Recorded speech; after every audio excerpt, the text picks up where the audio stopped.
great hunting properties usually don't start that way or stay that way without a little effort. This week, we roll east and look at 3 different properties and try to identify the limiting factors and suggest how to improve the hunting on those farms. Growing Deer TV is brought to you by Bass Pro Shops, also by Reconics, Trophy Rock, Muddy Outdoors, Non-Typical Wildlife Solution, Eagle Seed, Nikon, Winchester, Redneck Hunting Blind, Dead Downwind, Antler Dirt, Lacrosse Footwear, Scent Master, Bloodsport Arrows, Prime Bows by G5, and Outdoor Edge Knives.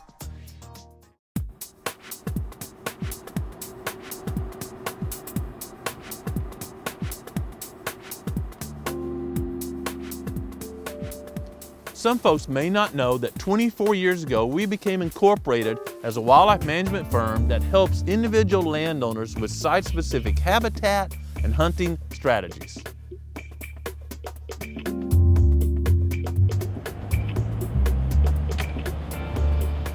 This week, we visited 3 different properties, including Scott Gary's farm near Bowling Green, Kentucky, Brian Boyer's near Dry Ridge, Kentucky, and Norman Lansdale near Mount Sterling. We're going to meet with Scott Gary and his son today. They've recently purchased property. We're going to help them lay out a wildlife and habitat management plan. Scott recently purchased his farm solely for his family and friends' hunting opportunities. Now, there's some weather coming in, so let's go ahead and get out there and we can meet in here and talk about stuff later. Let's get out and start looking. That okay? All right, we'll get some clothes on and get going. The property's a bit bow-shaped, and right in the center of the valley, there's 50 acres of tillable land where he cooperates with the cash rent farmer. There's a bunch of coyote sign. Even coming up the road, up the Blacktop Road to your property this morning, when it got down, there was one set of truck tracks and coyote tracks.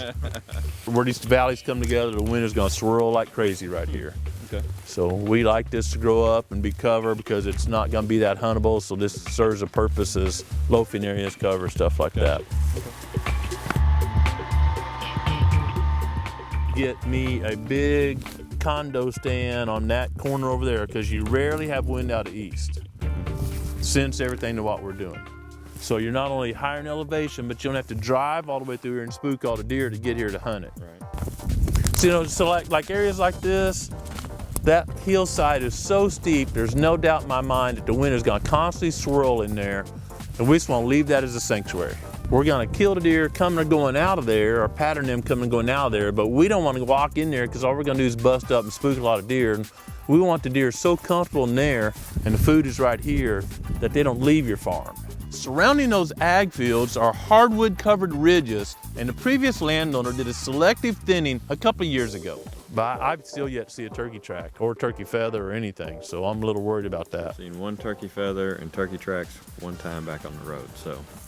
You know, the one tool you're gonna need, you gotta get this because it's a tough one for a lot of guys to handle. You need fire. Because with all this thinning they've done, and candidly what they've done, they've taken the best and left the rest of the timber. I'm looking at hundreds of thousands of saplings out there. And that in just a year or 2 is going to become so thick that you can't see a deer in there. And all those saplings, remember, are taking water and nutrients that these residual trees want and need. This timber harvest was fairly aggressive and a lot of stems were removed, opening up the canopy, which I really like.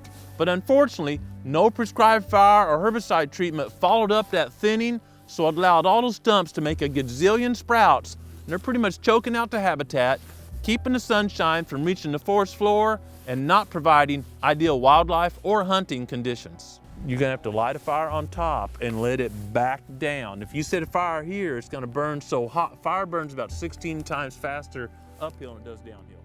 There are probably millions of stump sprouts in there now, too many to really effectively use an individual herbicide treatment, so we're going to prescribe and provide some training for Scott to use prescribed fire in a backing motion, low flame, at the right time of year to hopefully girdle those small trees but not impact the larger trees, and reset that back to more of a forage and grass-based habitat. Girdle that stem, girdle the cambium layer, the surface. Scott and his family really enjoy turkey hunting, but unfortunately, those hardwood saplings are another factor. Turkeys don't like real thick habitat, so the ag fields are surrounded by this thicket, making it pretty tough for a turkey to get down those ag fields and strut. I think that prescribed fire application will really improve the turkey habitat. In a couple of years, I'll be getting pictures of Scott carrying out old lone spurs over his shoulder. About the time we finished up with Scott, it started snowing and icing like crazy, but we had to roll up the road another 3 hours or so to meet with Brian Boyer. Brian, we're here in north central Kentucky, and it's a cold, windy day. Had an ice storm last night. You're without power at your place, but today we had scheduled to come do a little deer work. This is really working out great. It may not seem like that to you, but we love seeing properties at their worst, if you will, so we can find the stress points. Yeah, I'm sure you're going to find some key things here to fix for us and get to work on it.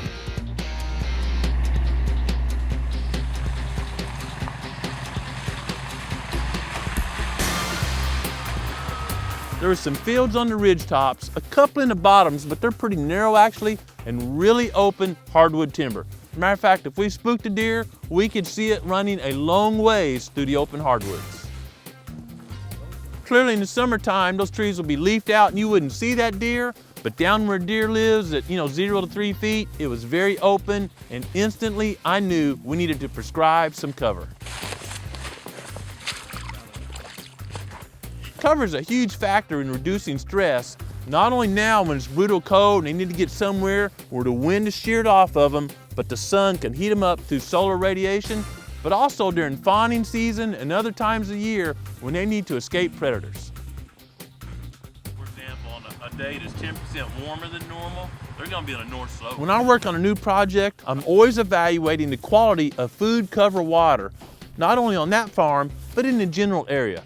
I know if I've got better food, cover, water, or all three of them, I've got a great chance of getting some bucks to stay on that farm, or at least spend most of their time on that farm and be able to survive to mature age classes.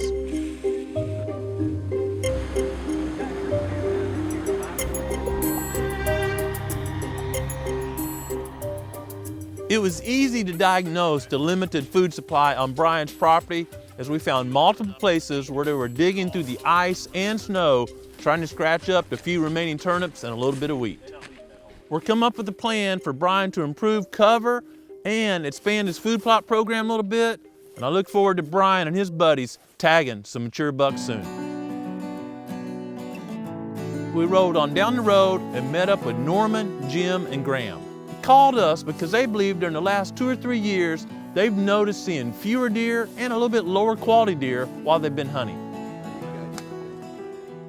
We have about 500 to 600 acres of land here. Our goals and objectives are really just to, number one, have a good herd, and number two is to have some big bucks that we can have an opportunity to shoot. I think we're going to try to look at some bedding areas today, see if we have adequate enough bedding area, our timber stand, see if we need to do some timber stand management, food plot locations, stand locations, and just get an idea if we're doing it right, doing it wrong, if we need to change something or to tweak it a little bit. During the past 10 years, they've actually established about 80 acres of food plots.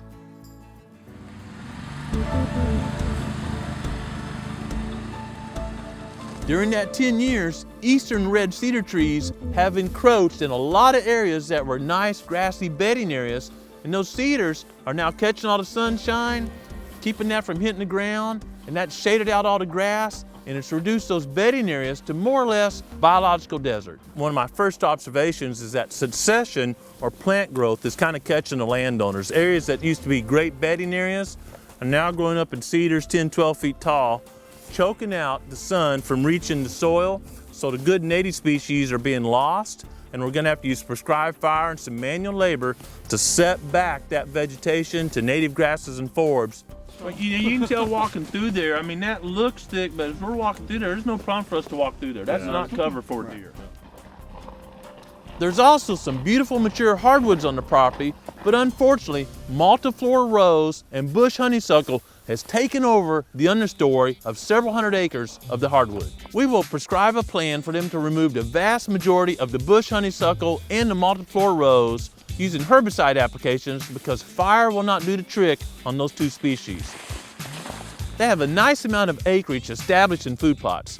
I'm going to take them from a lot of corn to more soybeans and a little bit of clover. The clover serves a great purpose in the early spring before the corn or soybeans is even planted. By that rotation, We'll have food year-round that's high quality and everything a deer needs to express its full potential.